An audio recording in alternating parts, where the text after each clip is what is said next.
Welcome to Canadian Innovators, the show that celebrates innovation, entrepreneurs, and the Canadian spirit. I'm Jocelyn Bamford, and every week we introduce a new entrepreneur or expert on the economy to tell their stories and unpack the challenges of keeping jobs in Canada, as well as discuss potential solutions for job growth and prosperity. Today on the program, we're going to discuss the future of the Ontario economy and the plans of the Ford government for digging us out of this pandemic. We are joined by the Honourable Prabmeet Sarkaria, Member of Provincial Parliament for Brampton South and President of the Treasury Board. Minister Sarkaria has worked as a commercial associate at Miller Thomson LLP prior to being elected. He has a law degree from the University of Windsor, as well as a Bachelor of Business Administration from Wilfrid Laurier University, where he majored in finance. Prior to going into law, he worked at TD Security. Passionate about community service, Prabmeet is an active volunteer. He served on the board of directors for Hockey for Humanity and Karma Grow. He is also an avid sports fan who enjoys playing and watching hockey, basketball, baseball, and football. Welcome to the program, Minister Sarkaria. Thank you so much for having me on, Jocelyn. It's an absolute pleasure.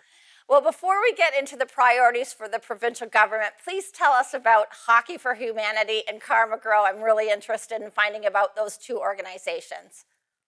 Yeah, it was something that when I was a bit younger, I really wanted to give back to the youth and connect to a purpose. I'm a huge sports fan. I love hockey. I love basketball. Now I love golf. I've discovered golf is much easier on the body as you grow up, but it was really about bringing children together. So Hockey for Humanity was getting a hockey tournament set up, which every year we would take all of the proceeds that were raised. It started off with, on our first year, 8 teams. It's grown to when right before the election, when I left there, we had over I think 25, 30 teams competing from all over Ontario. It was a ball hockey tournament. And we had fun, across a couple of days and donated it to a good cause. So it was about bringing youth in, connecting them to support, but then also having a greater cause at the end of it by donating, money to an organization that you wanted to really help the youth instill that early on, just to give back to their community, give back to those who need it. So it was a great organization, had a lot of fun, and was happy that I was able to connect one of my favorite sports, hockey, and community together on it. Awesome, great stuff. So I'm always interested when we talk to politicians to find out what drove them into politics. So for you, what made you decide you wanted to take the plunge? For me, it was, I really enjoyed my career as a corporate lawyer. I was always involved in the community, loved giving back, and really wanted to make a difference and change the course of the province. I thought, as an individual growing up in this province who wanted to start a family in Ontario, I wanted to see that the future generations of our province had the same opportunities that I had growing up. And I saw that falling out of grasp for many Ontarians, for many people. And I thought, we needed a government that was going to bring back businesses. We're going to create an environment for growth and to ensure that we had every opportunity to be successful in this province. During the last 3 years, since I've been elected, my beautiful daughter, when I look at her, I always, envision in a province that not only empowers her, but empowers Ontarians across the province. And I think I really wanted to get involved to make a difference and make sure that the future generations of this province had an opportunity to high-paying jobs, good-paying jobs, and a good economy for the future. Yeah, all good stuff. And I know the kids are what keeps us focused on having a better province. So, but before we go to break, and we only have about 30 seconds left, I want to know about your family. I know you came from a family of entrepreneurs. Can you, in the 30 seconds we have, can you give us the brief overview of the entrepreneurial spirit in the Sarkaria household? Yeah, well, my parents immigrated to Canada in late 1970s. My mom used to work in a factory as a laborer, picking up boxes in a warehouse. My father used to drive a taxi, and then saved up enough money to open up their own small business in the hospitality sector. And since then, have been very strong small business entrepreneurs. And so I'm going to stop you there because we got to go to break. We'll be right back on Canadian Innovators.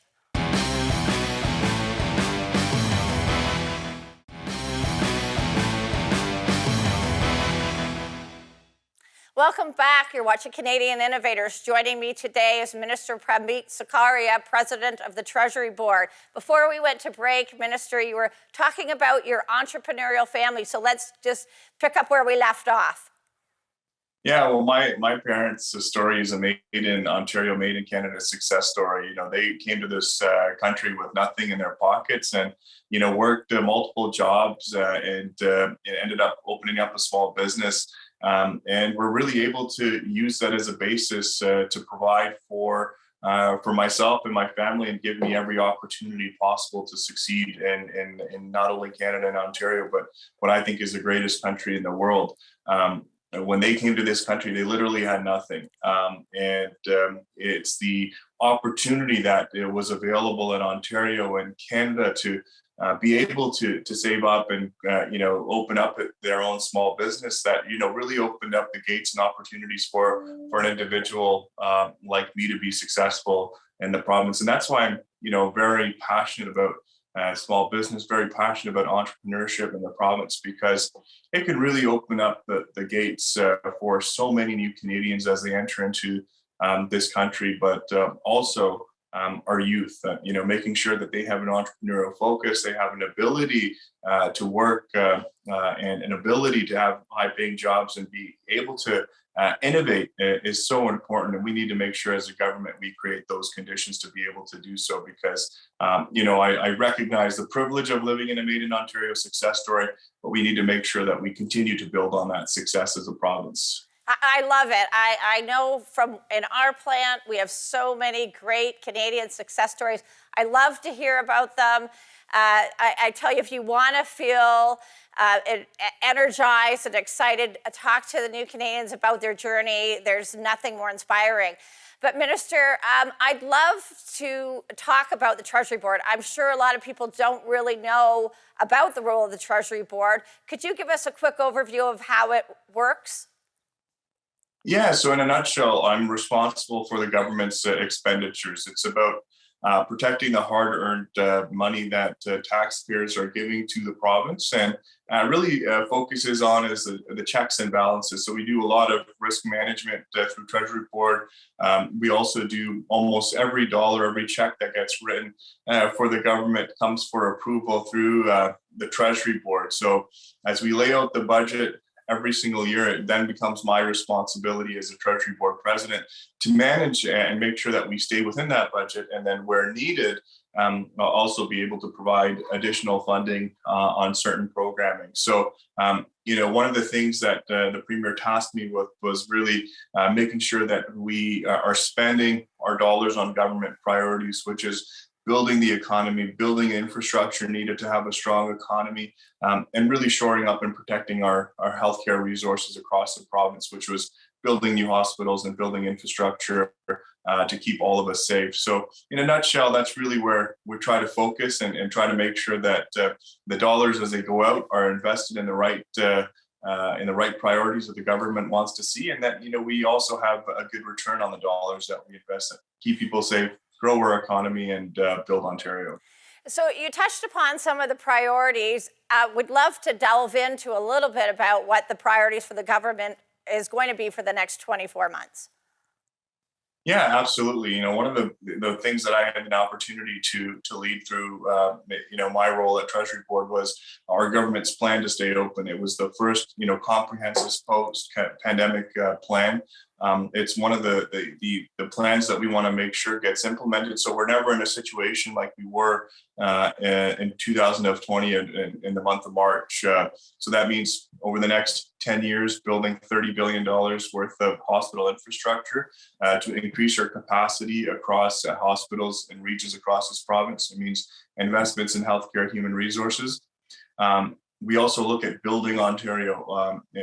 Ontario We'll have the largest infrastructure spend all across North America, over $140 billion in the next 10 years, building highways, building bridges, building hospitals, building the needed infrastructure to make sure that we are having a productive and supportive economy that can grow high-paying jobs, good-paying jobs across the province, and also, continuing to make sure that we support workers across this province by bringing in those high-paying jobs, creating the conditions for growth, and making sure that we're able to build upon the economy that we have here in Ontario.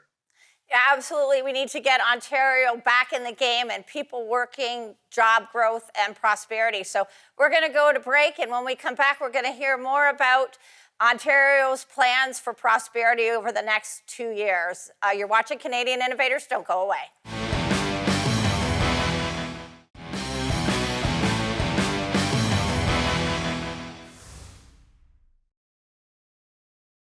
Welcome back. My guest today is Minister Prabmeet Sarkaria, President of the Treasury Board. Before we went to break, we were discussing the government's priorities for the economy. Now, Minister, there's much talk about creating an electric car centre of excellence in Ontario. How are you going to ensure participation from the small to medium-sized business so those subsidies don't get eaten up by large corporations and not include the SMEs? We want to make sure that all the small to medium-sized business are included in this great priority.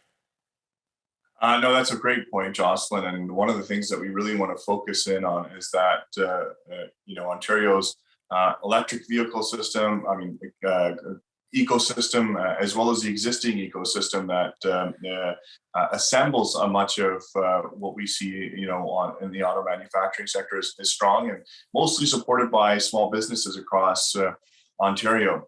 When we look at it, for an example, there are over 700 parts firms in Ontario. There's over 500 tool and die mold makers, and those jobs support over 100,000 Ontario families just reliant on that auto manufacturing sector. So we're absolutely going to make sure that as these, historic investments are made in Ontario to shore up production of electric vehicles over the next 10 years, and actually more than that, because we're seeing the next generation of vehicles being built right here in Ontario, whether it be at GM, whether it be at Ford, whether it be at Honda. We're going to make sure that the supply chain to support that is going to be very critical to our plan to ensuring that those 100,000 people that rely on those jobs are protected and get the support they need. So those are well-paying jobs in Ontario that is important to continue building on. You look at 2018, we lost over 300,000 manufacturing jobs before the previous government. We're aggressively changing that by bringing in more pro-business policies and getting workers back to work. Yeah, absolutely. We need to bring manufacturing back and keep it here in Ontario. And you touched upon something that I'm hearing from almost every manufacturer, and that's supply chain issues. We see manufacturing lines that are shut down because they can't get parts to keep them going. What are your thoughts on this issue and how it affects Canadian industry, and what can you do to improve this? Well, I think one of the main focuses I think we need to do on the supply chain is, there's going to be geopolitical issues that impact supply chains. We know that, we recognize there's sometimes very little that we can do about that. But I think the biggest thing we can do on the supply chain issue is shore up domestic production. I can give you a quick example of on the PPE side. When the pandemic hit, we were, literally at the behest of foreign countries to receive shipments of critical PPE supplies, whether it be masks, gloves, sanitizer. But we put together a Ontario Together Fund in which now Ontario will be in a position where 90+% of our PPE is procured domestically and is made in Ontario. So when we look at the broader supply chain issues, there are significant, international factors that will impact it.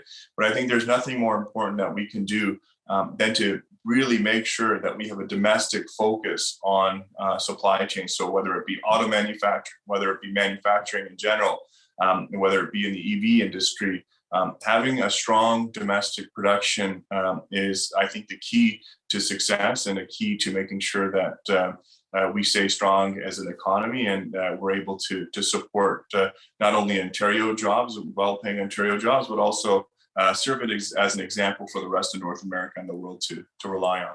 Yeah, it's not just a jobs and prosperity, but it's also a security issue. So happy to see going in that area. You touched upon something about supply chains, and I know that a lot of Ontario manufacturers are dealing with the Buy America. And at the minute that we have left, can you talk to us about what the Ontario government is doing to help our manufacturers deal with that issue? Oh, absolutely. And that's one of the key reasons why Minister Valley, Premier Ford have gone to the US multiple times. In 2021, Minister Fideli raised Ontario's concerns about this fairly,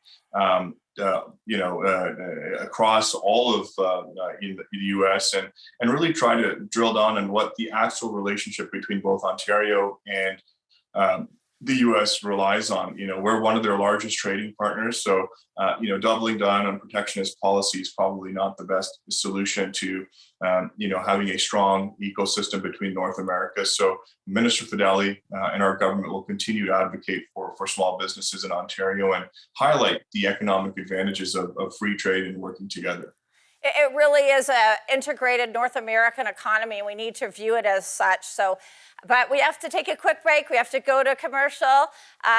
When we get back, we're going to talk more. You're watching Canadian Innovators. Don't go away.